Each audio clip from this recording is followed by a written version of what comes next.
Chapter 1. The Granite Coast. The blue roadster hummed along the winding coastal highway, its tires rhythmic against the salt-sprayed asphalt. Nancy Drew shifted gears as she navigated a sharp turn, the Atlantic Ocean exploding in white foam against the jagged rocks below. After the gray stone of London and the crowded streets of the East End, the wild, untamed beauty of the Maine coast felt like a different world entirely. Beside her, a map of New England was folded haphazardly, a souvenir of their quick return to the States. Nancy's Titian hair, usually perfectly set in its finger-wave bob, was slightly windswept. She didn't mind. There was something in the air, a sharp, briny scent of pine and sea salt that promised adventure. "Are you sure we aren't lost, Nancy?" Bess Marvin asked, clutching the door handle as the car dipped into a fog-filled hollow. "The man at the petrol station said Whaler's Watch was just past the Devil's Throat, which doesn't exactly sound like a 5-star recommendation for a relaxing week." Nancy laughed, her blue eyes bright with spirit. "He was just being colorful, Bess. Captain Thorne's estate has been in his family since the clipper ship days. It's supposed to be one of the most beautiful examples of saltbox architecture in New England."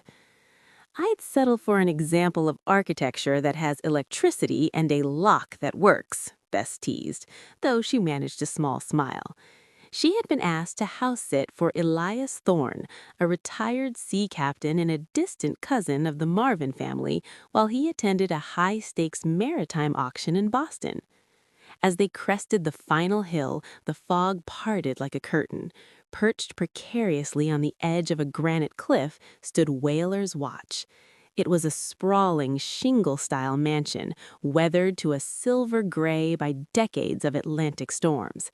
It sat low to the ground, its many-paned windows reflecting the dull, pewter light of the late afternoon. Nancy pulled the roadster into the gravel drive, the engine ticking as it cooled. The silence that followed was heavy, broken only by the mournful cry of a distant seagull and the steady, thunderous heartbeat of the surf. "It's atmospheric," Bess whispered, stepping out of the car and pulling her wool cardigan tight against the chill. "It's magnificent," Nancy countered, already reaching for her leather handbag and the high-quality electric torch she kept inside it. They hauled their trunks toward the massive oak front door. The heavy iron knocker was shaped like a leviathan, cold to the touch. When Nancy turned the oversized brass key Captain Thorne had mailed to Bess, the door groaned open on protest. The interior of Whaler's Watch smelled of beeswax, old parchment, and wood smoke. The foyer was lined with glass cases filled with maritime curiosities, sextants, bottled ships, and ancient maps. But it was the sunroom at the back of the house that drew Nancy's attention. It was a massive octagonal room with floor-to-ceiling windows looking out over the churning sea. "Look at this, Bess," Nancy said, walking toward a long mantelpiece. Arranged in a perfect military row were 20 pieces of Scrimshaw, intricately carved whale teeth. According to the captain's letters, they were his most prized possession. "He said these were his sentinels," Bess noted, checking a list of instructions. "He was very specific that they should never be touched." Nancy leaned in, her eyes narrowing. "Then we have our first mystery, Bess. Look at the dust patterns on the wood." Nancy pointed to the base of the teeth. Circular rings of dust showed where the Scrimshaw usually sat, but every single tooth had been pivoted 45 degrees. They were no longer facing the sea. Instead, 20 ivory points were aimed directly at a seemingly blank section of the oak-paneled wall near the fireplace.